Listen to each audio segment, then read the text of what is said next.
When Francis Scott Key wrote the Star-Spangled Banner almost 200 years ago, he called America the land of the free and the home of the brave.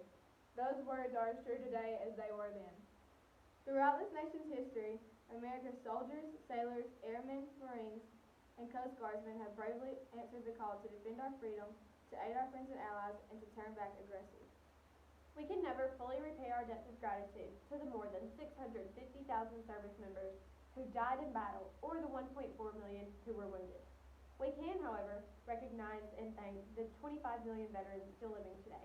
These words are inscribed on the Korean War Memorial in Washington, D.C.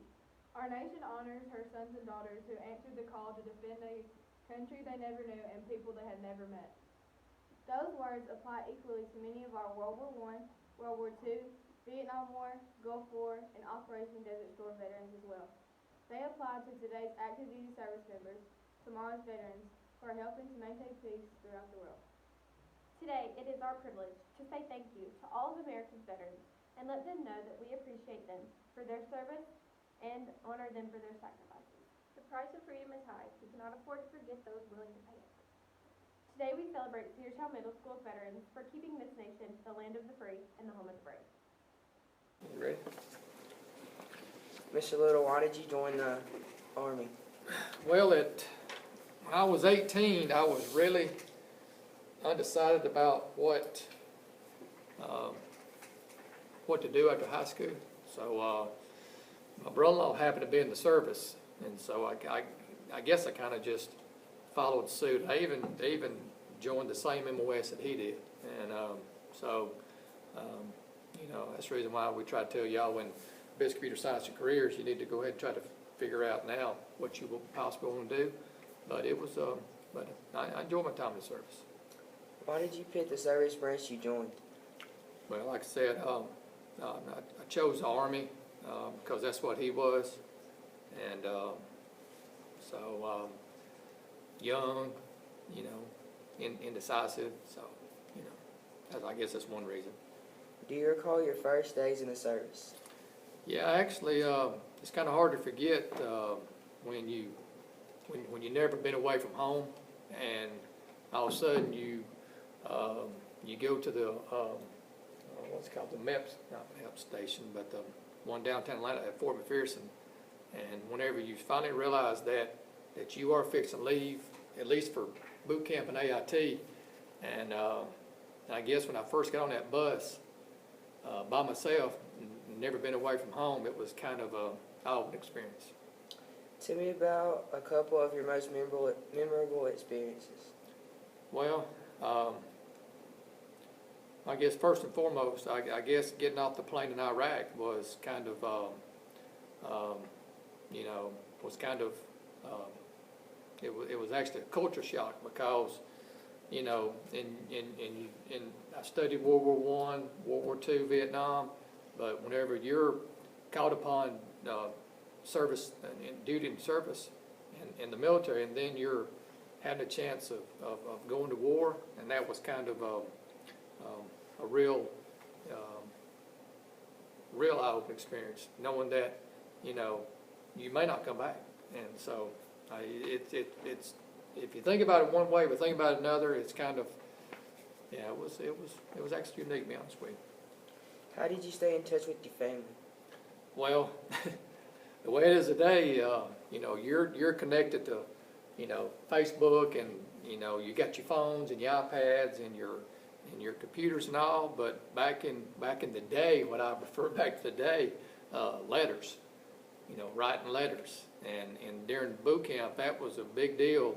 Whenever mail call, and they come around with the mail, because you wanted to get letters from grandparents and parents, and if you had girlfriends and if you had buddies, you know, mail was a big deal back then. Nowadays you can get on the phone and talk to somebody and you can FaceTime, but back in the day it was pen and pencil with a flashlight underneath your blanket at nighttime writing letters, and that was the, you know, of course you had phone calls, you had to call and you had to call collect, which I don't know if anybody remembers that, but you know, it's funny how you had to dial the operator and say, I'd like to make a collect call to so-and-so, and then that person had to accept the collect call.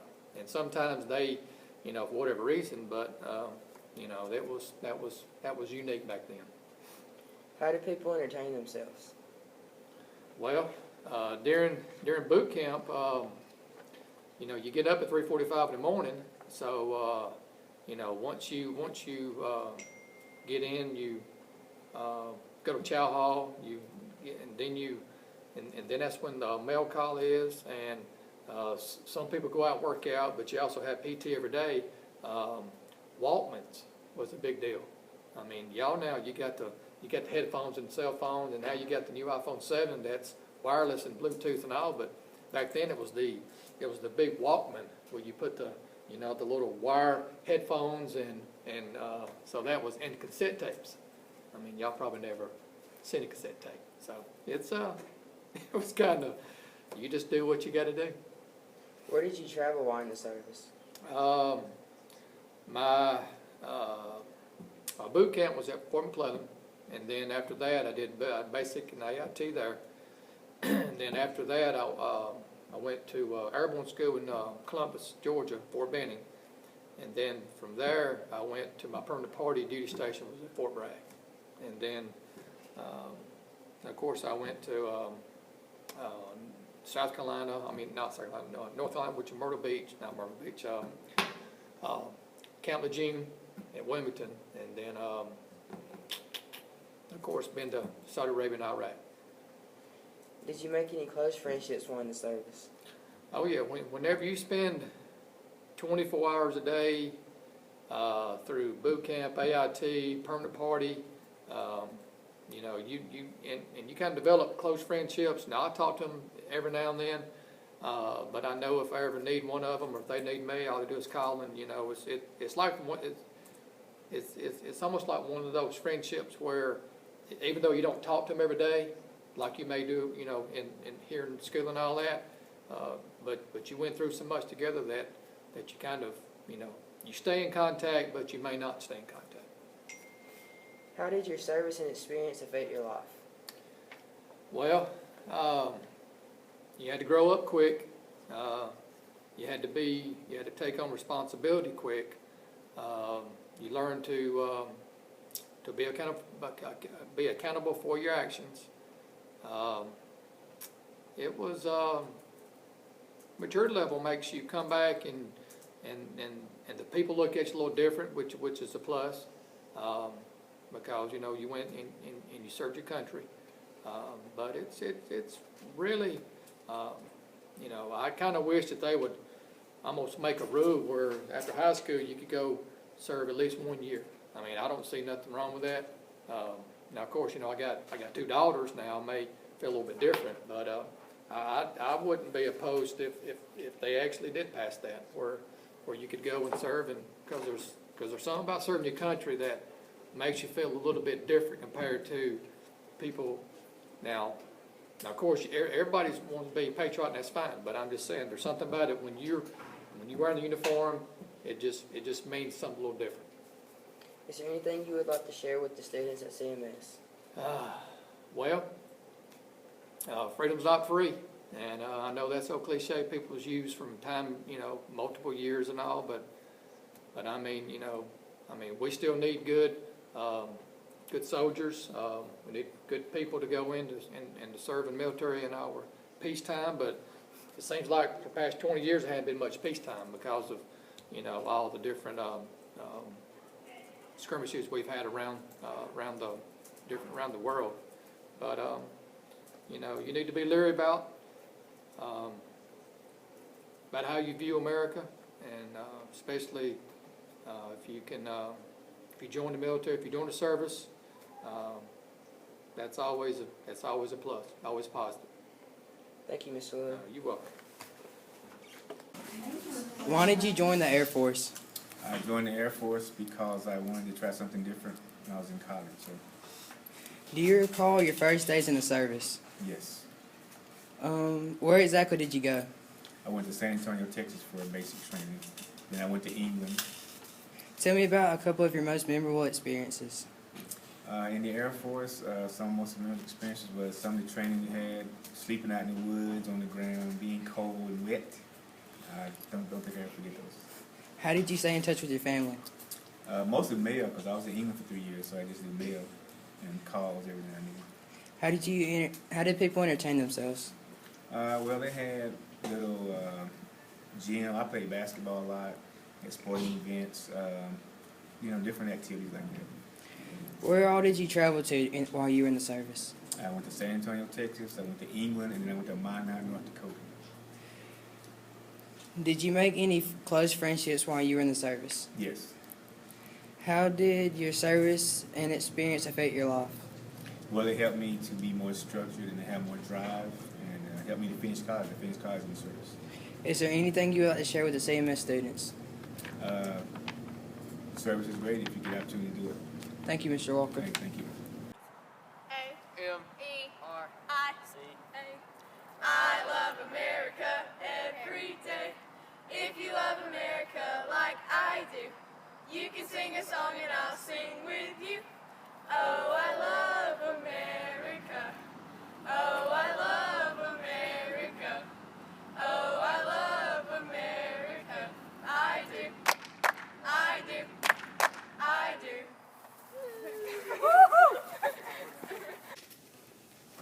Why did you join the Marine Corps?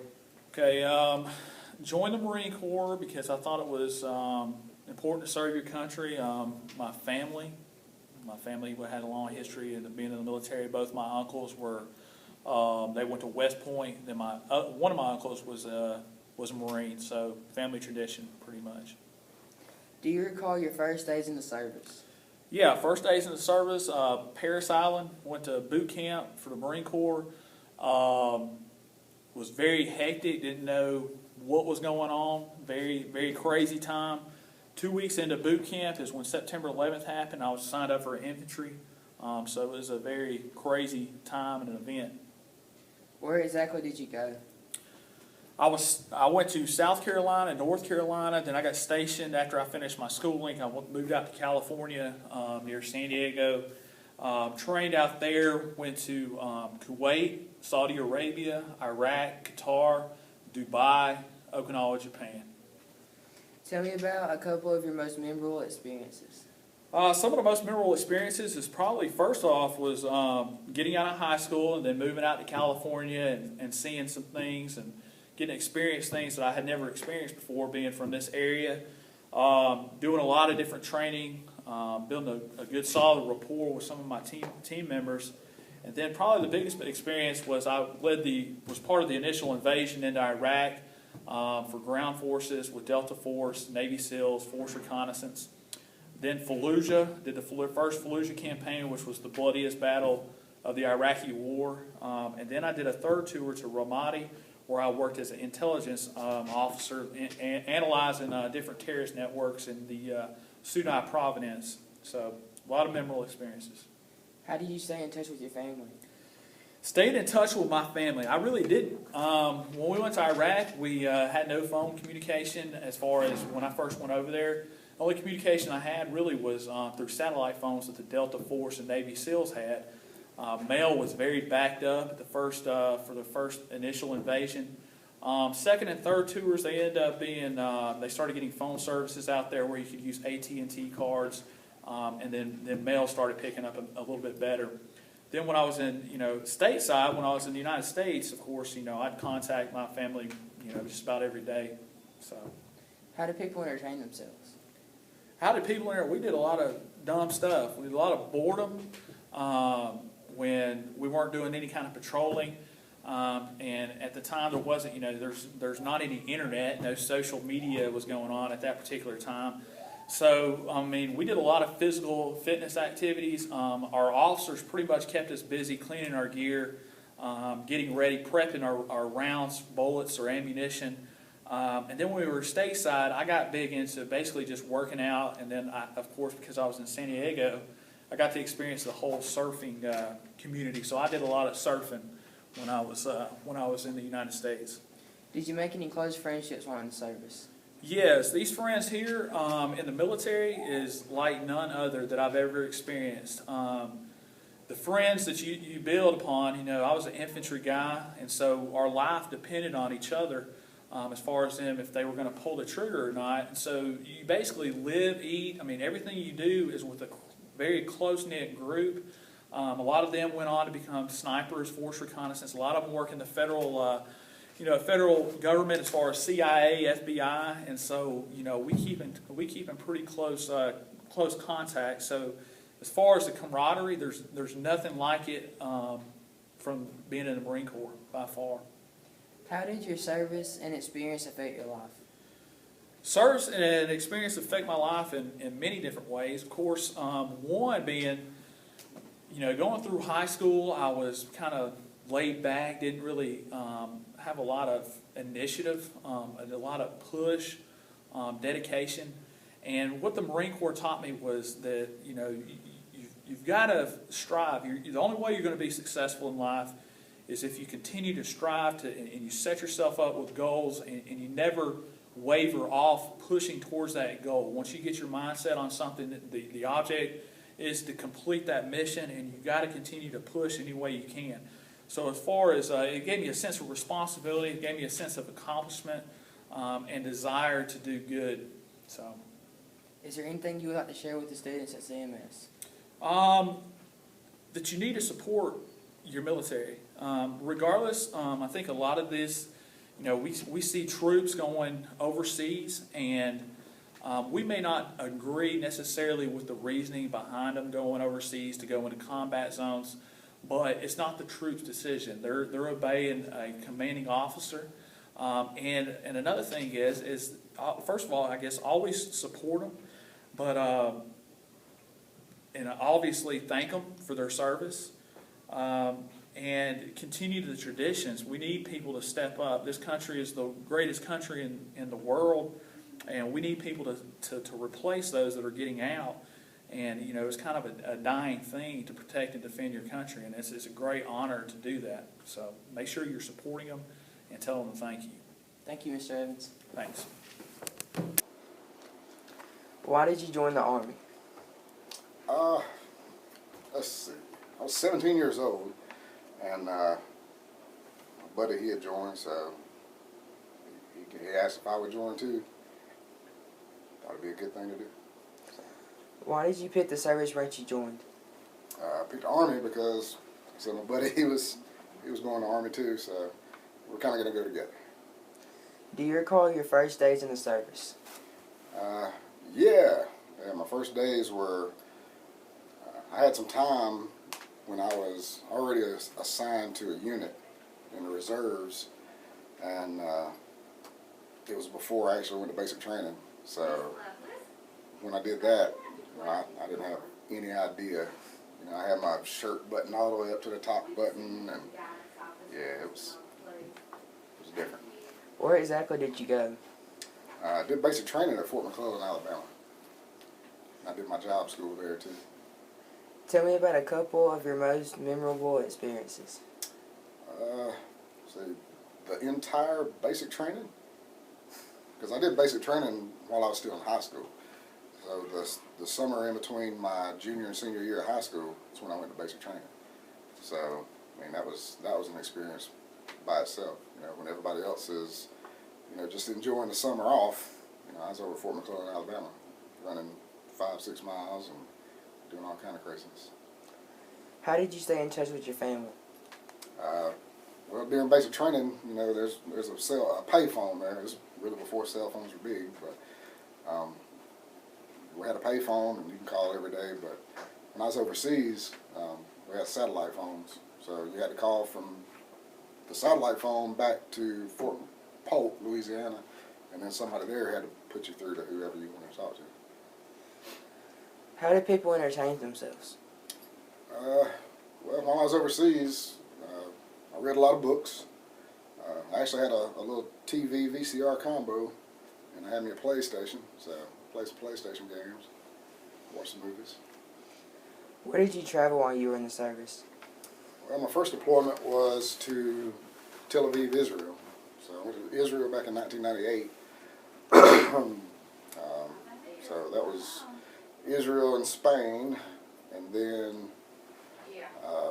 right after 9/11, I got called up again, and after 9/11, I went to South Korea and went to Afghanistan. Did you make any close friendships while in the service? Yeah, I've got one guy that I went through basic training with that, you know, we're still friends to this day. He just lives up in Rome. I mean, we're best of friends. How did your service and experience affect your life? It teaches you to appreciate things. You know, there's a lot of things when you go overseas that you see, like, you know, I was in Afghanistan, and, you know, back in the 80s, the Russians just left when they got out of Afghanistan. So, I mean, they left everything, aircraft, tanks. I mean, they had bombed out tanks that people were actually living in. So, you know, to see that and to know that you're here in the United States where you don't have to live like that, you know, it makes you appreciate everything that we have. Is there anything you would like to share with the students at CMS? I mean, that's one of the big things is, you know, you just don't know how good you've got it until you go see how other people live. You know, I've been a lot of places through the military, and, you know, seeing people in the worst situations that, you know, they're just trying to get by just the same as we are, but, you know, they're in a whole lot worse situation. And then you come home to the United States, and, you know, this is the best country on earth. Thank you, Officer Young. You're welcome. Thank you!